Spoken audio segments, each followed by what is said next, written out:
Welcome to the Find Your Leadership Confidence podcast with Vicki Noethling. You are about to discover impactful lessons that help you grow as an individual, grow your confidence, and find the positive and good within you, so you powerfully and authentically become the best version of yourself. Be sure you visit our website at www.findyourleadershipconfidence.com. While you're there, subscribe to us via your favorite network. Now tune in, get ready, and enjoy the journey of emerging as a leader of exception in the 21st century. Welcome, everyone, to the Find Your Leadership Confidence podcast.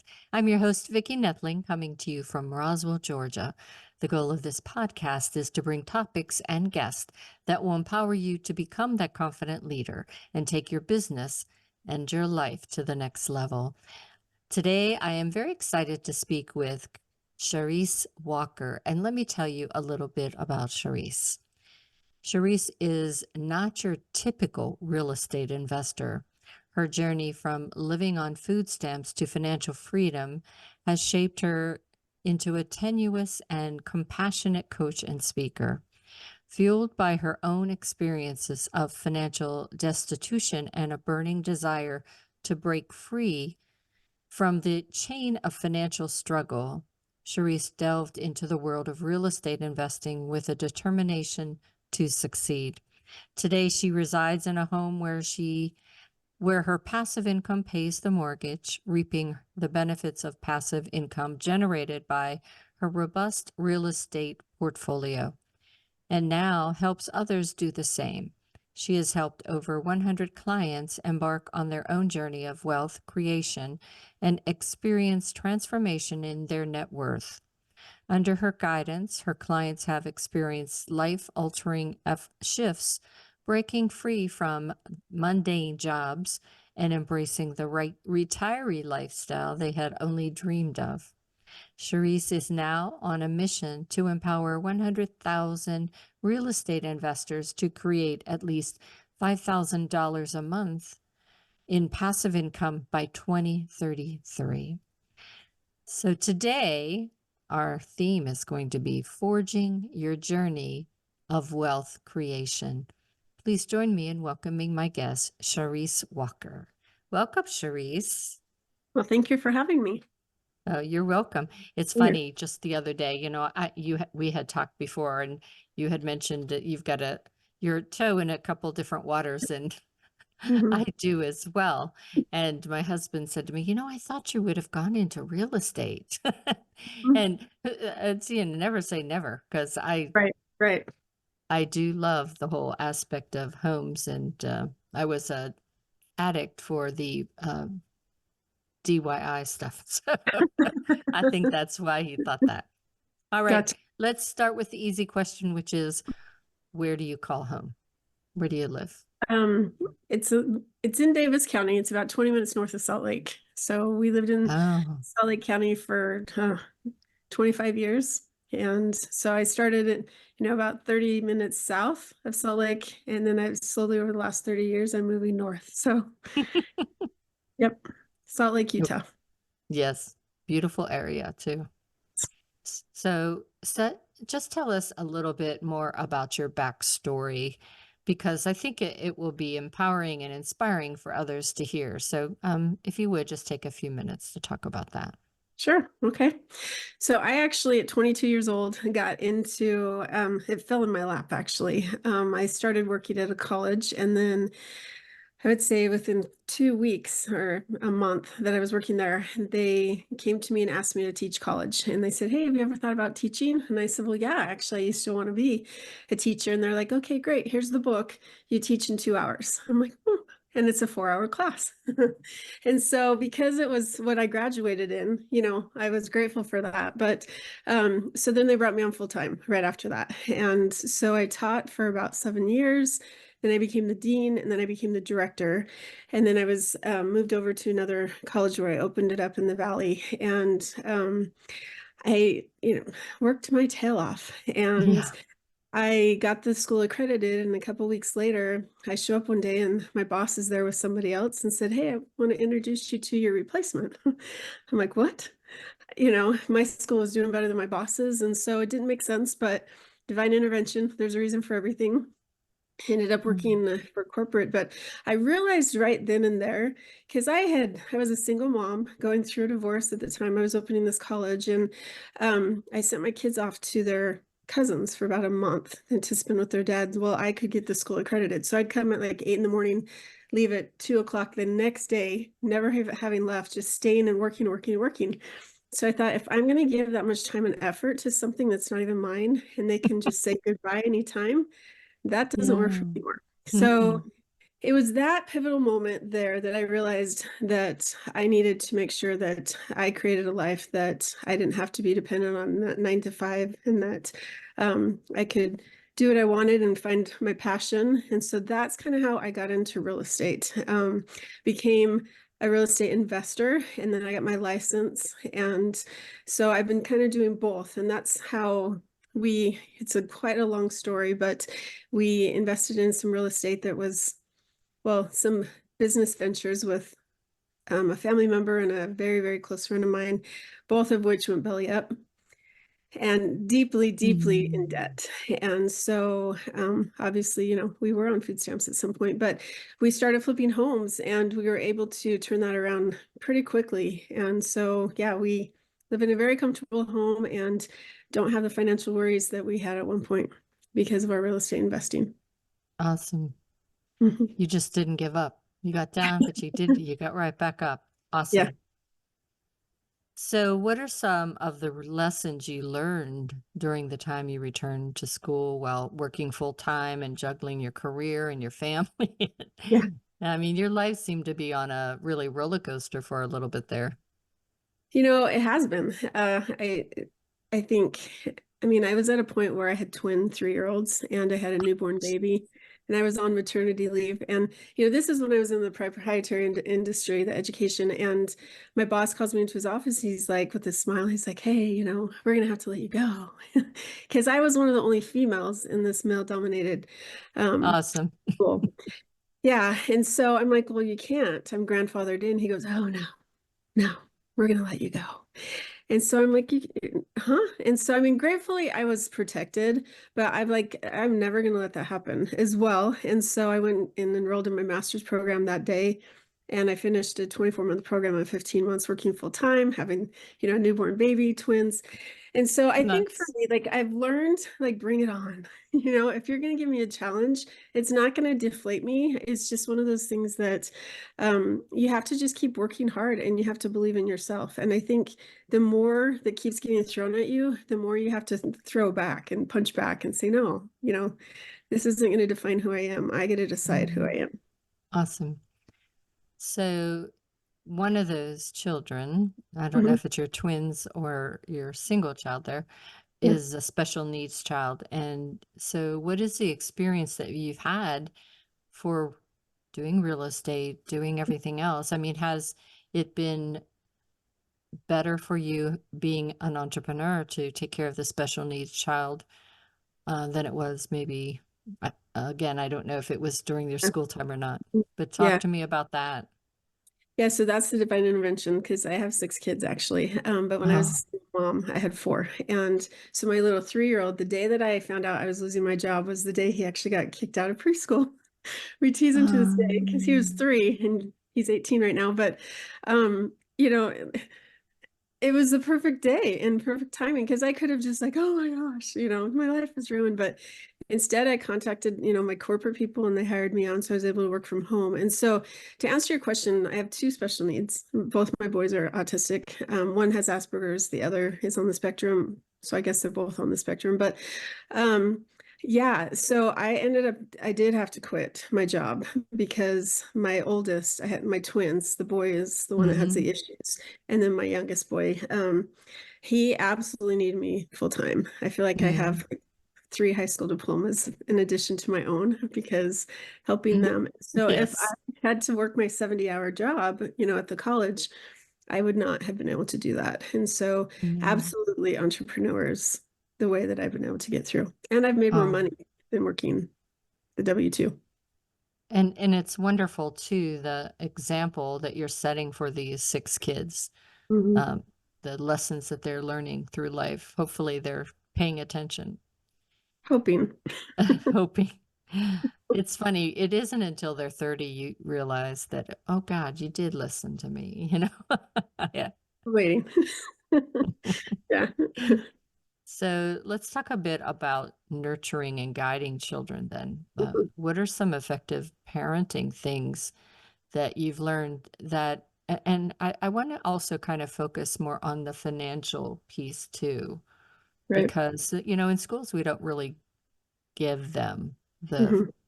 the knowledge and the skills that they need to understand finances well Mm-hmm. enough, I think, to do our best. So talk to me a little bit about that. Well, so my ex-husband came from a very, very well-to-do family. And, my own family, we were, it didn't go without, but we worked our tail off. Right from 7th grade, I had a paper route. So I learned the meaning of work. So with my kids, obviously the older, they were a little more deprived because we were financially kind of destitute at a certain point. So I did not believe, because I watched my ex-husband, he got a car, his college was paid for, like everything was always paid for, everything.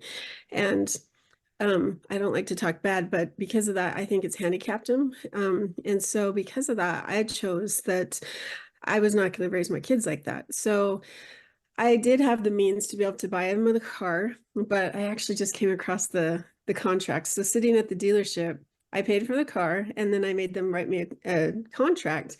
And the salesman's like, "Dude, you're hardcore." And I said, "No, I just want to teach my kids." And Yeah. so they had to, like, I'd cover it for a little while until they could get a loan, and so they had to pay me back. With their education, I believe in helping them, but I'm not going to pay for it, because I watched too many of my friends where their parents paid for the tuition. They didn't take it seriously. So we'll pay room and board, they have to pay tuition. With their, like, when they're in high school, I think their job is to be able to get through school and apply for scholarships or do what they need to. So I don't expect them to work. My twins would disagree, because they did work, but there's, different things. And so if they're not taking classes that are very difficult, you have time. And Hmm. so for me, I've always brought them into the financial discussions. I think with my parents, they wanted to shelter us because they Yeah. came nothing, right? And so they didn't want us to ever worry. They didn't want us to ever stress. And I think the amount of gasoline I went through in that car, and like, I never had to worry about that stuff. And I think it was a disservice to me. And so I want to make sure that my kids are aware of it. So we have these conversations. We talk about how to balance a checkbook. We talk, like, I go through the budget. And then I've started bringing them when I travel to my conferences and stuff. I'll try to bring one of them with me. And so they're able to see, like, what a different viewpoint is as an entrepreneur. And Yeah. so, because I think, I don't know, my 18-year-old kind of refuses to get a job now, because he's like, "But I can make so much more doing this." I'm like, "But until you're doing that, you need to be paying bills and supporting." So Mhm. anyway, having those conversations, I think, are important with your children, not trying to shelter them. Absolutely. Yeah. So what are some ways that people can work with you? So there's different ways. I am huge into, because of the proprietary education background, I'm huge into helping people make sure that they can accomplish their dreams. So no matter where you're at, like where we were at, we could have just cried and given up, but we didn't. And so because of that, we now can achieve our dreams. So if you want to learn about real estate, it's Fly Free Retiree. And so I give seminars that are free every other Thursday night. So if you go to flyfreeretiree.com, then you can sign up there. And then it's basically, there's 7 different ways that you can learn to invest, because there's not a one size fits all approach. And there's a new one that I'm learning, but so we could talk about that then. Unbreakable Mompreneurs is a podcast that I have, and it talks about mothers who are entrepreneurs trying to juggle being a mom and a Yeah. businesswoman. So you're welcome to listen to that. And then obviously coaching as well. So if you are just stuck and you're not sure what you want to do, then it's CharisseWalker.com that you can go to. Awesome. Hmm. So in the beginning, I talked about your mission to empower 100,000 real estate investors to create at least $5,000 a month in passive income. So I'd love for you to share a little bit more about that. So, it's not that difficult. And I used to think that you had to have a whole bunch of money and that you couldn't do anything until you did. But I, especially in the last 6 months, have come into contact with so many people that they don't put anything into the deal. They use, it's called OPM, other people's money, and they are able to leverage that. There's so many different opportunities. And so if you love flipping a house, or if you want to do a wholesale deal, or if you want to say, here, I don't want to worry about anything, but I have a whole lot of money, and you want to make, like, I can't really make income claims, but you know, $30,000 in 3 months type thing, because you're a hard money lender. So, I mean, there's so many different opportunities for someone that really the sky's the limit, and real estate goes up. You know, if you think about people in the 80s, well, our interest rates were 13 to 18%. Yeah, but your home was $30,000, right? And so now people's, you know, you're paying 7% interest on a $550,000 home. So it's a little different, but real estate goes up and it appreciates. And so you don't have to worry about the market tanking like it could. So we're running out of time, but who inspires you and why now? A few people. There's a lady by the name of Krista Mayshore. She's been a coach of mine that I met about 4.5 years ago. And she actually, I'm writing a book called Flipping the Iceberg. And to watch what she's accomplished in her story, which I'll let her tell you her story, but she is a woman on a mission and she's relentless. And as a result, she's made $34 million in the last 6 years. So it's, you lead with your heart. You try to give as much as you possibly can. Serve, not sell, is a big thing that she talks about. And so I just admire her tenacity and her unwavering energy. Awesome. I'll have to get her on my podcast. Yeah. So what is next for you? So I have a book coming out. It's called Flipping the Iceberg, that deals with people and dealing with your trauma. So it's from trauma to triumph. And so that will be coming out, I'm hoping, next month, at the end of next month. And so that's going on. And then just continuing to take, like I said, 100,000 people and getting them to have at least the $5,000 in passive income so that they can have the lives that they want and show their children that you can accomplish anything that you want. Awesome. All right, so it is time now for us to show the contact information for Charisse. If you are just listening, you need to go and grab a paper, pencil, pen, whatever, so you can get this information. If you're not able to, I will have all this available on my show notes on my YouTube channel, Vicki Noethling. Please subscribe. And my findyourleadershipconfidence.com website. And as we said, if you are just listening, the website is unbreakablemompreneurs.com, unbreakablemompreneurs.com. And she is on Facebook at Empty Nester Investor. Instagram is Empty Nester Investor. And I see that I have Facebook there, so I'll fix that for you. And YouTube is Charisse Walker Realtor, Charisse Walker Realtor. And I'm going to turn it over to Charisse to talk to you about the call to action. Yes. So as we talked about, if you go to flyfreeretiree.com and you can sign up there, and it would be about an hour and a half that we just talk about your different options with real estate. And like I said, it's totally free, no pressure at all. And that way you can focus on what and how you can start to create passive income. And passive income means that you're not having to work for it. It's coming in every single month. Excellent. Well, thank you so much for being my guest. I think we probably have 2 more podcasts that we can do on some of the topics that we just tipped our toes into that water, but definitely want to spend a little bit more time on some of those different options that people have and have a more in-depth podcast on that. But thank you so much for being a wonderful guest today. Thank you. Have a great day. Yeah. And as always, I remind everyone that life is a journey and it's up to you to enjoy the ride. This is Vicki Noethling signing off. Thank you for tuning into the Find Your Leadership Confidence podcast with Vicki Noethling, where we share impactful lessons that help you grow as an individual, grow your confidence, and find the positive and good within you so you powerfully and authentically become the best version of yourself. Remember to visit our website at www.findyourleadershipconfidence.com and enjoy even more great episodes like this one. Again, while you're here, subscribe to us via your favorite network.